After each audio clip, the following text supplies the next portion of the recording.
gospel lesson this morning comes from Matthew chapter 9, and we'll actually read into chapter 10. We'll begin at the 35th verse of chapter 9, Matthew 9:35. As you're willing and able, would you stand with me for the reading of the gospel of Christ this morning?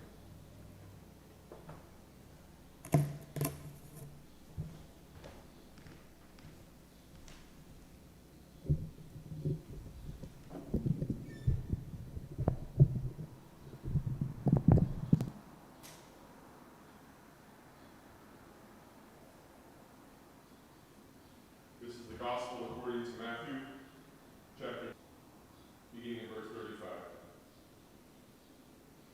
Jesus traveled among all the cities and villages, teaching in their synagogues and announcing the good news of the kingdom, healing every disease and every sickness.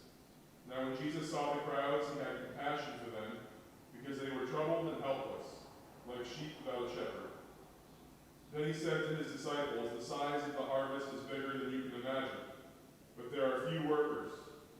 Therefore plead with the Lord of the harvest to send out workers for his harvest." Then he called his 12 disciples and gave them authority over unclean spirits to throw them out and to heal every disease and every sickness. Here are the names of the 12 apostles. First, Simon, who is called Peter, and Andrew his brother, James the son of Zebedee and John his brother, Philip and Bartholomew, Thomas and Matthew, the tax collector, James the son of Alphaeus, and Thaddeus, Simon the Canaanian, and Judas, who betrayed Jesus.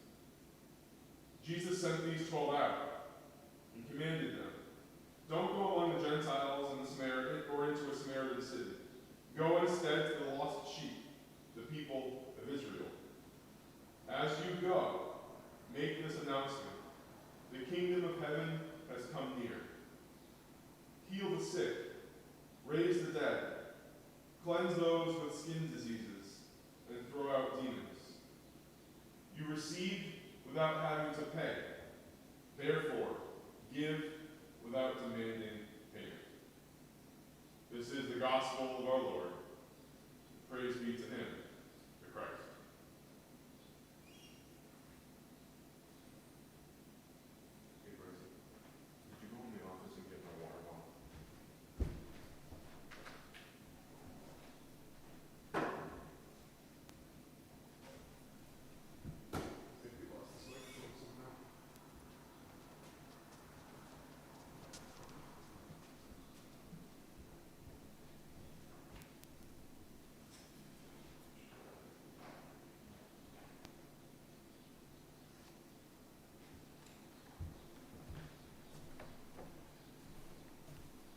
Well, I think we lost that microphone.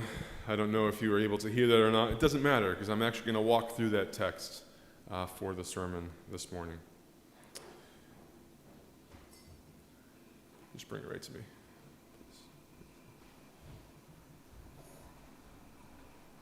Nice and fast. They're all waiting.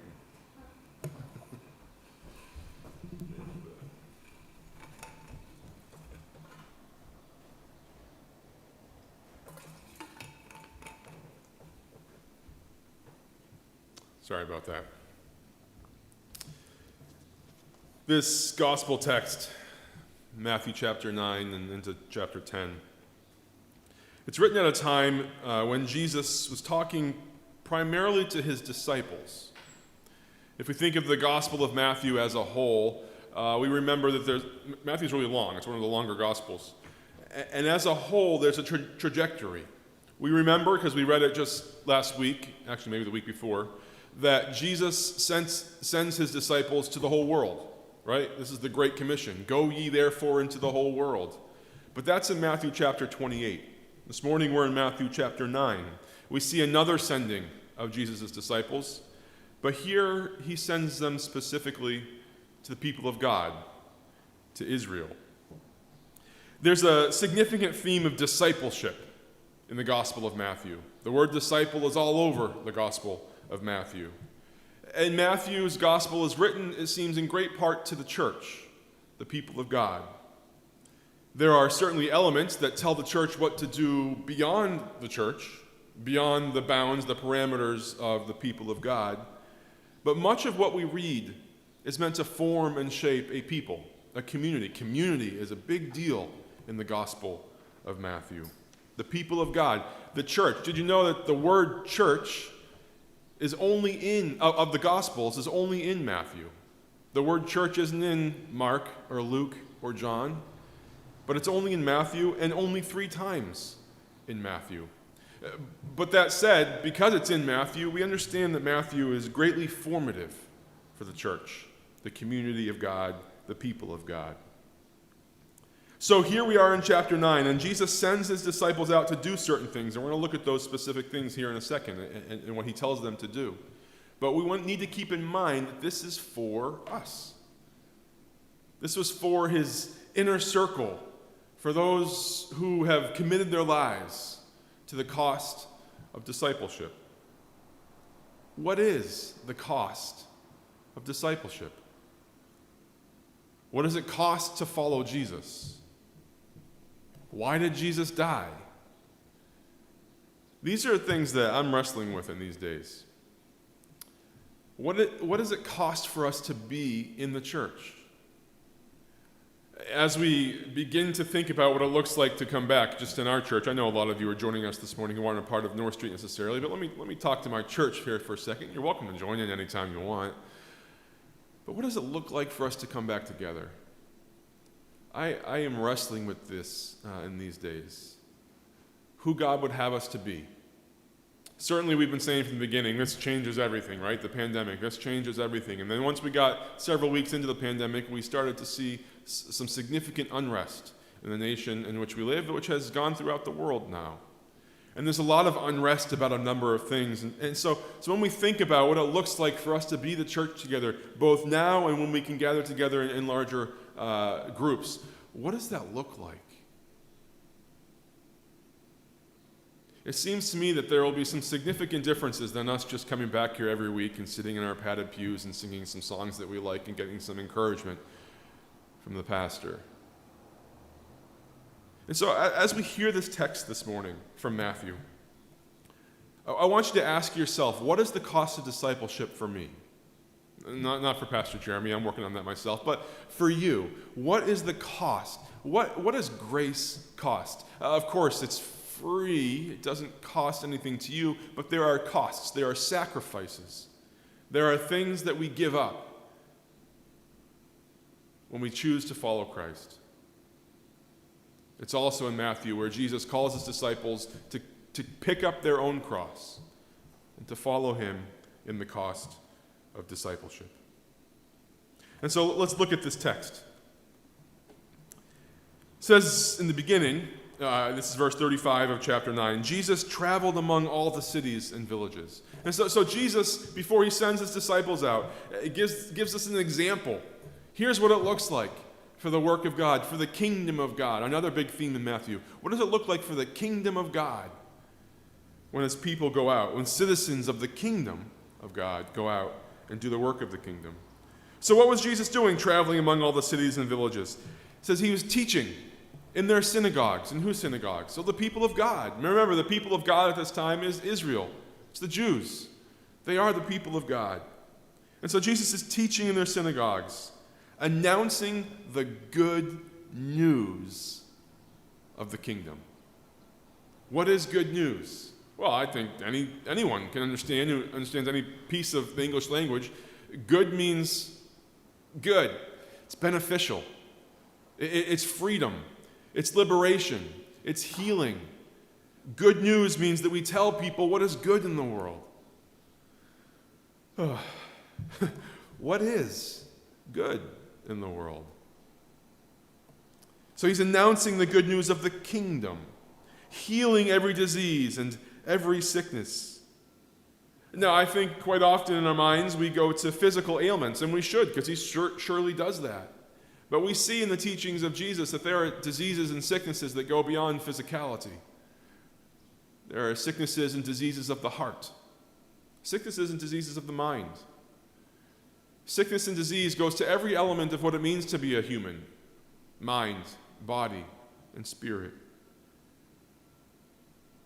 What are the things in your soul, in your spirit, in the spirit of our people that need the healing of Christ?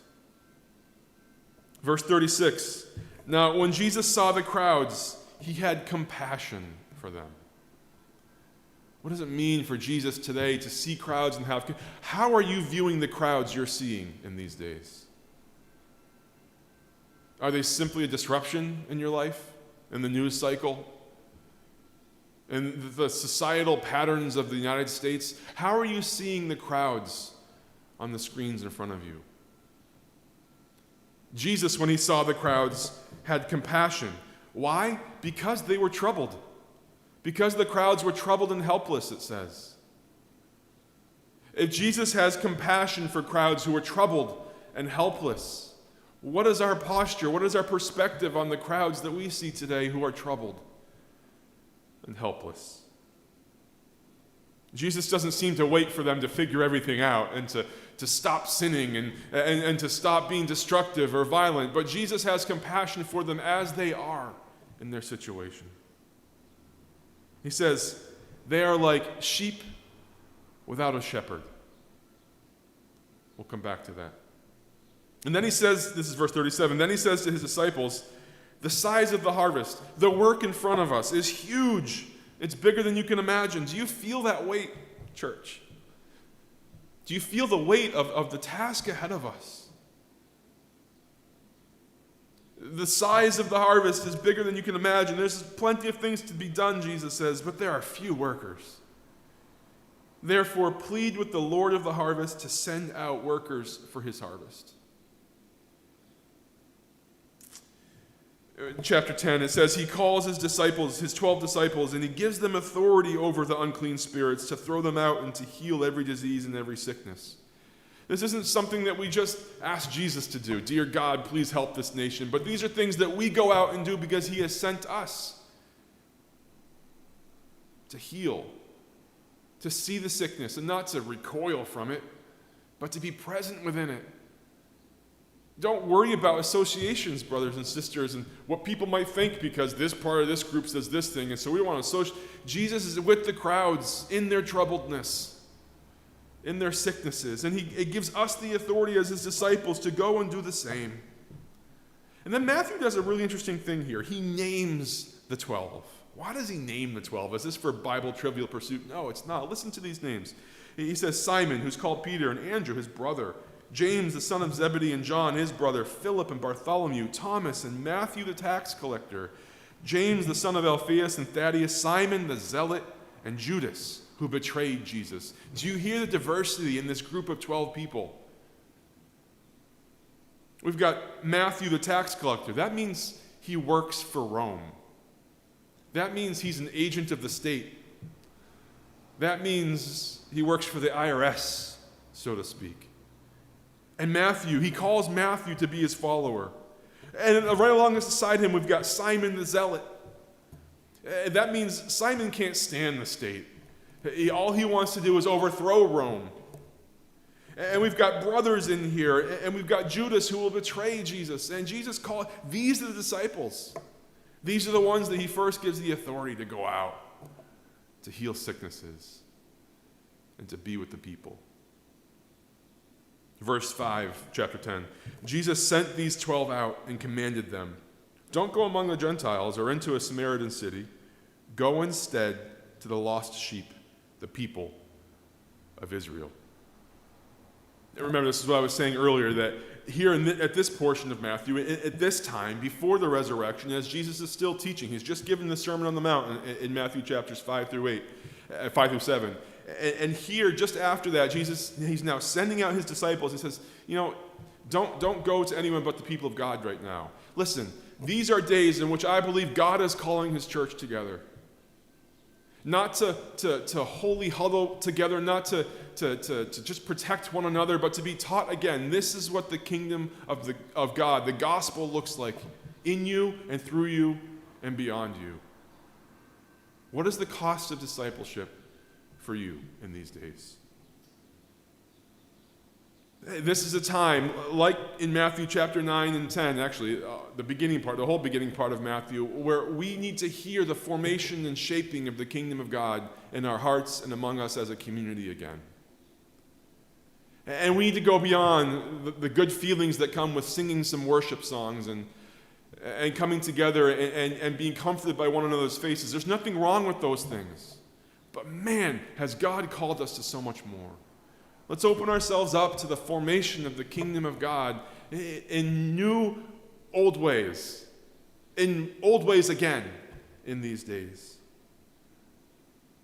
And so he says, don't go out to beyond the nation of Israel yet. He doesn't say yet. He said, don't go beyond, don't go to the Gentiles, those are non-Jews, or the Samaritans who are like cousins of the Jews or kind of way off. But he says, go instead to the lost sheep, the people of Israel. The lost sheep. Just a few verses before, we noticed that he described the crowds as a sheep without a shepherd. Who is the lost sheep? Well, here in the text, very clearly, it's Israel. Israel has lost its way, has gone away from what God has originally called them to do as a people of holiness, as a people who take care of the stranger and the foreigner, as a people who give the extra out of their field to those who are poor and hungry. The lost sheep of Israel. Later on in Matthew chapter 18, we get this little parable from Jesus. Beginning at verse 12, Jesus is talking to his disciples again in Matthew 18, and he says, "What do you think? If someone had 100 sheep and one of them wandered off, wouldn't he leave the 99 on the hillsides and go and search for the one that wandered off? If he finds it, I assure you he is happier about having that one sheep than about the 99 who didn't wander off. In the same way, my Father who is in heaven doesn't want to lose one of these little ones." I've seen cartoons and memes these days on social media, and perhaps you have too, as people respond to and wrestle through with Black Lives Matter, and is this something we support or not? And probably the most popular cartoon that I've seen, at least coming from people in the church, is a picture of this very parable, where the 99 sheep are kind of safe off in the pen, and the shepherd, Jesus, is off looking for the one lost. And what the people are trying to say with this meme is that it's okay to say that one life matters, or this certain segment of the flock matters, because the shepherd will chase after them, as if to say Black Lives Matter is okay. But folks, we have it backwards. I fear we have it backwards. I wonder about the church and where we're at today. Are we the lost ones? Have we lost our way? Is God searching after us to bring us back into the fold, to understand what the kingdom really looks like, how the kingdom really acts, who the kingdom really is for? Back to Matthew chapter 10. He says, "Go to the lost sheep, the people of Israel, the people of God." And he says, "As you go."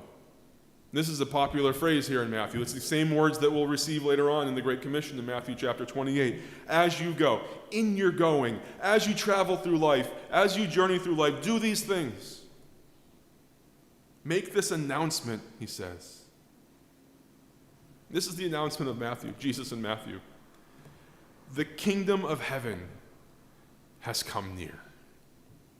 This is the announcement. The kingdom of heaven is at hand. It's right before you. Just reach out and take the kingdom of heaven. Take the authority. Take the compassion, the love, the action. And then he follows up with more specific terms. Heal the sick. Raise the dead, demons. This is